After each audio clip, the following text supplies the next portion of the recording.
Alors bienvenue dans cette vidéo et bienvenue à tous ceux qui préparent le brevet des collèges Métropole, qui est dans 3 jours si je ne me trompe pas. Donc aujourd'hui je vous propose cet exercice qui mélange, on va voir Thalès, le théorème de Thalès, ça permettra de réviser, et on va utiliser Scratch. Donc comme d'habitude pour ceux qui ont déjà fait regarder des vidéos à moi, eh bien on va regarder vraiment avec Scratch, on va décortiquer ce petit programme, parce qu'il y a qu'en regardant vraiment en détail qu'on apprend un petit peu à faire de l'algorithmique. Donc première partie, là vraiment on reste sur du théorème donc de Thalès. Alors vous avez, donc on va vous parler du maraîchage, donc une activité professionnelle qui consiste à cultiver des légumes, voilà, etc. Et donc vous avez une figure ici, vous avez un robot qui doit parcourir 49 allées écartées chacune de 1 mètre. Donc ici on vous les représente. Donc on a des lettres ici de l'alphabet, ça commence à A. Alors vous pouvez chercher où est le A déjà. Et vous pouvez bien chercher parce qu'il n'y a pas de A. Alors je ne sais pas exactement comment ils ont numéroté. Donc ce qui est important pour nous, c'est donc les lettres C, B, F, C, E. Pour le reste, de toute façon, il y a 49 allées, donc on n'avait pas assez de lettres dans l'alphabet pour tout mettre. Donc on a mis des petits points ici. Vous devez imaginer qu'il y a 49 allées, mais ça, c'est pas très important. On vous dit d'ailleurs, les allées 4 à 47 ne sont pas représentées. Et on a donc, nous, uniquement la dernière allée, mais qui est, vous voyez, la fin est un petit peu ici en trapèze. Quel est le but du jeu? Donc vous savez ici que de B à F, on a 5 mètres. De B à C ici, c'est la même que là, donc on a 80 mètres. Vous connaissez la largeur, 1 mètre, et on vous demande bien, de trouver la longueur de la dernière allée. Ici, donc, quelle est la longueur DE? Voilà, donc j'ai représenté ce qui m'intéresse vraiment, donc B, D, F, C et E. On connaît comme longueur, donc on a dit BC, qui fait 80 mètres. BD ici fait 1 mètre. Et on a BF qui vaut 5 mètres. Objectif, c'est de trouver donc la longueur ici DE. On va donc utiliser, on a une indication ici qu'on nous rappelle. On sait que BC est parallèle à DE. Ça, c'est vraiment l'indice qui vous invite à utiliser le théorème donc de Thalès. Alors pour le théorème de Thalès, il faut donc deux droites pareilles, ça on les a. Donc ici, on se place donc dans le triangle. Donc on va l'appeler BCF. D'accord? Qu'est-ce qui se passe? On a la droite BC qui est parallèle à DE. Ensuite, l'alignement. Le point E appartient au segment donc FC et le point D. Et D appartient au segment donc FB. Voilà, on a tout pour appliquer donc le théorème de Thalès. Donc ici on met une petite accolade. Qu'est-ce que nous permet de dire le théorème de Thalès? Il faut bien que vous identifiez déjà les deux triangles. Il y a un petit triangle. Donc ce petit triangle ici, je vais le reproduire à côté. Vous voyez, c'est le triangle donc D, F, E. Et vous avez un triangle plus grand, donc ici, qui prolonge le petit. Voilà, donc je vais quand même faire tous les côtés. Voilà. Et donc c'est le triangle FBC. Ce qu'on peut dire, le plus simple, je crois, comme façon de présenter les choses, c'est de dire que, bon, le jaune, c'est un multiple du bleu, c'est-à-dire que le triangle bleu, si on l'agrandit, on tombe sur le jaune. Donc vous avez un rapport constant entre le dessin jaune et le dessin bleu. Donc ce qu'on dit, on dit petit côté du triangle bleu divisé par grand côté du triangle jaune, c'est toujours la même chose. Donc si on prend un petit côté, ça veut dire petit côté, donc FB divisé par grand côté FB, d'accord, FD divisé par FB, ça va être égal à petit côté ici FE sur grand côté FC, je l'écris, petit côté FE sur grand côté FC. Ça sera donc égal à troisième côté, petit côté de celui-là sur le grand côté de l'autre ici. Donc petit, donc ED sur BC. Voilà. Et vous regardez lequel peut nous servir ici. Alors sur le CE, donc sur FC et FE, on n'a aucune info. Donc ça va nous servir à rien ici. Alors que pour les autres, qu'est-ce qu'on connaît? On connaît FD. FD, eh bien non, on le connaît, puisqu'on connaît ici 5. On sait qu'on a 5 mètres. Il y a un petit truc qui est parti. Donc ici, on a 5 mètres. Donc, vous connaissez FD. Ça vaut 5. FB, pardon, FD ne vaut pas 5. FB vaut 5. Donc, FD vaut 5 moins 1, 4. Vous voyez, on connaît les deux termes ici. ED, on le cherche. C'est donc notre objectif. Et BC, on le connaît, c'est 80. Donc, vous avez sur ce rapport de 4 longueurs, 3 longueurs connues et une inconnue, la longueur ED. Donc, on va réussir, par un produit en croix, à trouver cette longueur ED. Voilà, ça fera 4 fois 80, qui va être égal à 5 fois ED. Donc même le 5, vous pouvez le laisser dessous. Donc 4 fois 80 sur 5 doit faire ED. Qu'est-ce que j'ai fait? J'ai tout simplement j'ai multiplié ici des deux côtés par 80. Le 80 est passé en haut à gauche. Il était en bas à droite, il passe en haut à gauche. Ça s'appelle le produit en croix. Et maintenant, on calcule 4 fois 80 divisé par 5. Donc 4 fois 80, ça nous donne 320 divisé par 5. Alors vous pouvez le faire. Sinon, vous simplifiez 80 par 5, parce que 80 par 5, ça se simplifie, ça fait 16. Donc ED vaut 4 fois 16. 4 fois 16, 64. D'accord? Voilà comment on résout ce genre d'équation. En tout cas, ce genre de problème. Pour expliquer ça sans vraiment formaliser, l'idée c'est quoi? Vous partez ici d'une sorte d'équerre. C'est BF et C. Donc on a ici 5 et 80. Alors vraiment, dans la réalité, elle serait beaucoup plus haute. Et vous devez passer ici, en réduisant, donc en multipliant par quelque chose, à une équerre. C'est l'équerre ici. Donc D, F, E. D'accord? Je vais les mettre sur le dessin. Voilà, donc vous devez passer de cette grande équerre ici, voilà, à une plus petite, celle qui est là et là. Et on y va par proportionnalité. Donc la multiplication est la même sur tous les côtés. On est passé ici, qu'est-ce qu'on connaît? DF, on connaît 4. Donc on est passé de 5 à 4. On doit faire la même chose pour aller de 80 à quelque chose qu'on ne connaît pas. D'accord? Donc, qu'est-ce qu'on fait? Eh bien, on calcule le coefficient K. Donc on est passé, on a fait 5 fois K est égal à 4. Donc K égale 4 divisé par 5. Donc le coefficient de réduction, c'est 4 sur 5. Donc si vous voulez le troisième, enfin le dernier côté ici, eh bien vous devrez multiplier 80 par notre coefficient de réduction, c'est-à-dire 4 cinquièmes, ça fera 80 fois 4 sur 5.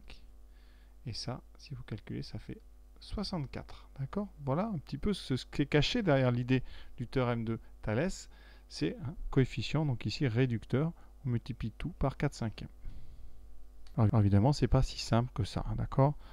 Donc vous y réfléchissez, et c'est en y réfléchissant que progressivement ça s'installe. Ça ne vient pas comme ça en une fois pour ceux qui ont un petit peu de mal. Vraiment, il faut réfléchir à cette idée de coefficient réducteur ou multiplicateur. Maintenant, on passe à la partie B, donc sur Scratch. Alors, cette partie B, ça ne va pas être si simple que ça à expliquer, parce qu'il y a beaucoup de choses. Alors, vous devez bien comprendre le sujet. On a 49 allées. Chacune des allées, c'est un trait vertical. D'accord? Ici, voici la première. Ensuite, la deuxième, la troisième, etc. Là, la 48e, et je vais la séparer. Vous avez une qui est plus courte que les autres, c'est la 49e. Donc, on a 48 ici identiques, et on va les parcourir d'une façon très simple. Je vais d'abord partir de P, aller vers le haut. Voilà. Le robot donc va monter, va tourner, et une fois qu'il est en R, il va redescendre. Mais une fois qu'il est en R et qu'il a tourné, on est dans un mouvement descendant. Oh, pardon, petit raté. Voilà. Et une fois qu'on arrive à S, on tourne. D'accord? Vous avez remarqué, le robot ne parcourt pas le segment PS, mais ce n'est pas grave. Nous, on doit parcourir les allées. Les allées, ce sont les segments verticaux. Une fois qu'on est en T, on va refaire donc une montée de 80. Ici, on va tourner de 1. Une fois qu'on est en haut, on fait un mouvement descendant. Voilà. Le but du jeu, donc, je vais raccourcir un peu, c'est d'arriver jusqu'au bout. Il y a 48 allées ici identiques et une 49e là. Donc, quand on les fait 2 par 2, vous arriverez sur la dernière allée ici en étant sur un mouvement descendant obligatoirement. Donc, le dernier descendant va arriver là. Et à la fin, il va falloir rajouter un petit trait, le trait DE ici. D'accord? Ce trait ici, il va être traité à part, d'ailleurs, dans le programme que vous regardez ici. Et c'est pour ça que cette question, moi, je trouve un petit peu difficile quand même. Ici, avancée de Y. Ce Y, c'est justement cette dernière petite montée qu'on va faire ici. Et on a calculé tout à l'heure, DE, c'était 64. Donc ici, il faudra monter de 64. Donc quand on vous demandera Y, ça sera cette montée de 64. Ça, c'est difficile. D'accord? On va répéter combien de fois mon mouvement bleu-rose ici? Eh bien, j'ai dit, il y a 48 allées identiques. Une qu'on monte, une qu'on descend. Donc il faut répéter 24 fois. Ça sera la réponse. Alors, répéter x fois, x vaut 24. D'accord? Il faut bien comprendre ça. Donc, monte, droite, descend, droite, monte, droite, etc. On vous demande, vous, eh bien, de décrire comment, sur Scratch, on va pouvoir faire cette montée droite ici et descendre droite ici. On a eu le droit d'utiliser 3 instructions. Soit avancer, soit tourner de, dans un sens ou tourner dans l'autre sens des aiguilles d'une montre. Alors pourquoi on a besoin de tout ça? Parce que donc au début, on est orienté vers le haut, on va partir, on va avancer de 80. Quand on arrive ici, c'est très important à comprendre, vous êtes pour le moment orienté vers le haut. Et vous devrez après faire ce segment, le segment QR. Il va donc falloir tourner. Mais tourner de combien? Mais vous voyez bien, ici on est vers le haut, on doit aller vers la droite, on doit donc tourner dans ce sens, donc le sens des aiguilles du montre de 90 degrés. Ou alors, c'est là qu'il y a deux possibilités, vous pourrez aussi, si vous voulez, tourner dans le sens contraire des aiguilles du montre, mais de 270 degrés. Je vous montrerai un petit peu pourquoi après ça se complique. Ça c'est donc, on arrive en R. Une fois qu'on est en R, on nous demande de réorienter le segment vers le bas. Donc en R, on est pour l'instant horizontalement vers la droite. Il faut aller vers le bas. D'accord, je change de couleur. Il faut que vous orientiez comme ça. Comment on fait? Ben, vous voyez bien, j'utilise ici une rotation encore de 90 et la même que je viens de faire. D'accord? Ou alors la même de 270 mais dans l'autre sens. Ça c'est mon schéma montant. Pour le descendant, c'est différent. Pourquoi? Alors ça commence pareil parce que on est vers le bas, on va avancer de 80, comme ça on va arriver en S. Donc on est pour l'instant orienté vers le bas et je dois ensuite aller à gauche. À gauche quand je vais vers le bas. Donc sur le dessin, vous avez l'impression que c'est à droite, mais c'est à gauche. Ce qui fait qu'ici, je dois aller de cette flèche vers le bas à cette flèche horizontale vers la droite. Et la rotation que vous allez faire, regardez bien, la plus courte c'est celle-ci, c'est une 90 degrés, mais regardez, on ne tourne pas dans le même sens que tout à l'heure. Donc c'est ça qui est compliqué. Sinon, vous la faites dans le même sens que tout à l'heure, les aiguilles montent, mais il faudra tourner, j'avais pris du vert, on va rester sur deux, mais il faudra tourner de 270 degrés. D'accord?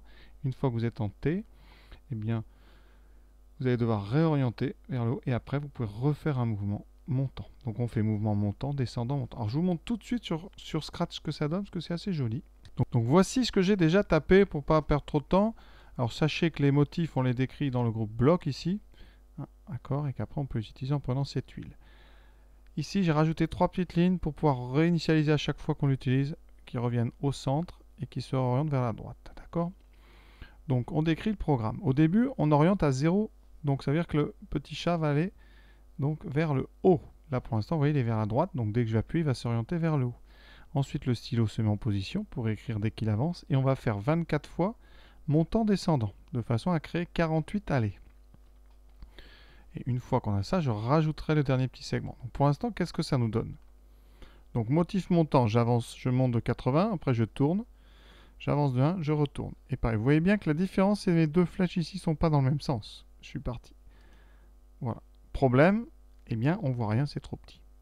Même si je grossis, vous allez voir ici, je fais comme ceci, on ne voit pas très bien les différences. Alors ce que je propose pour bien voir ici, c'est de multiplier 180 par 2. On multiplie tout par 2. Voilà. Ce sera 2 fois plus gros, mais ça ne changera pas grand chose. Voilà. Donc tout de suite, on voit un petit peu mieux. Vous allez voir, en gros, ça donne, si j'attends 3 secondes pour que ça disparaisse, voilà. Voilà, on a bien ici tous mes... Et vous voyez bien qu'à la fin, je suis ici en bas. Donc, j'ai bien répondu aux questions. Le nouveau bloc motif montant, je vous l'ai montré. D'accord? Écrire une succession de 4 blocs permettant de définir motif montant. Donc vous voyez ce que j'ai fait, on remonte, 4 blocs, j'ai bien avancé 2, tourner, avancer, tourner. D'accord? Pareil pour le bloc descendant, les mêmes. On fait attention, vous voyez, les rotations sont dans l'autre sens. Ensuite, je vous ai donné les valeurs de x et y. Donc x, on doit faire 24 fois, ça tracera 48 segments. Et y, par contre, on l'a pas utilisé encore, je vais le faire. Donc dans le programme, une fois que je suis arrivé en bas, je vais donc ici, je dois rajouter, alors je monte un petit peu tout pour avoir de la place, voilà. Donc on doit rajouter avancer 2, c'est un mouvement, et une fois que je suis là, alors je vais avancer, alors ici 64, mais comme j'ai multiplié tout par 2, je vais avancer de 64 fois 2, donc 128. Voilà. Et après on relève le stylo, ou on efface, qui revient au même. Donc voilà, on va vérifier, en gros. Voilà. Est-ce qu'à la fin on a notre dernier petit segment? Pour l'instant, pas du tout. C'est normal, ça ne marche pas parce que j'ai mis avancer trop loin, donc je vais le changer de position. Je vais le mettre voilà, avant d'attendre mes 3 secondes. Voilà, regardez bien, un test. L'ordre, c'est important en algorithmique. Hein. Ici, j'appuie, voilà. Et mon chat est bien remonté, ici de 128. Voilà. D'accord, vous avez bien compris? Donc ça marche bien. Donc, tout est fait. Je pense avoir fait ce que je pouvais. C'est pas l'exercice le plus facile à expliquer. Il y a pas mal de choses. Il faut vraiment le faire vous-même pour se rendre compte des petits détails. Donc les petits détails, eh bien, c'est le x égale 24 qui vous montre bien que vous avez compris qu'avec ces 24 boucles, on fait bien, donc les 48 segments verticaux identiques. Et après, il vous faut un dernier. Hein. C'est pour ça que peut-être certains n'ont pas forcément compris ce que c'était ce y. Ce y, c'est vraiment ce dernier petit segment vertical ici qui fait que 64. Alors sur l'échelle, il a l'air d'être plus petit, hein, mais il est plus haut que ça. Hein, parce que en général, les figures ne sont jamais à l'échelle pour pas que vous puissiez mesurer. Mais là, ici, on a 80 et 64. Hein, peut-être 64, ça mériterait d'être peut-être un peu plus haut, je ne sais pas. Voilà, juste des petits commentaires comme ça. Bon, j'espère que ça vous a plu. Au moins, vous avez essayé. Hein, d'accord. Après, c'est quand même un exercice qui n'est pas si simple. Il y a peu de choses à écrire, beaucoup de choses à comprendre. Voilà. À très bientôt.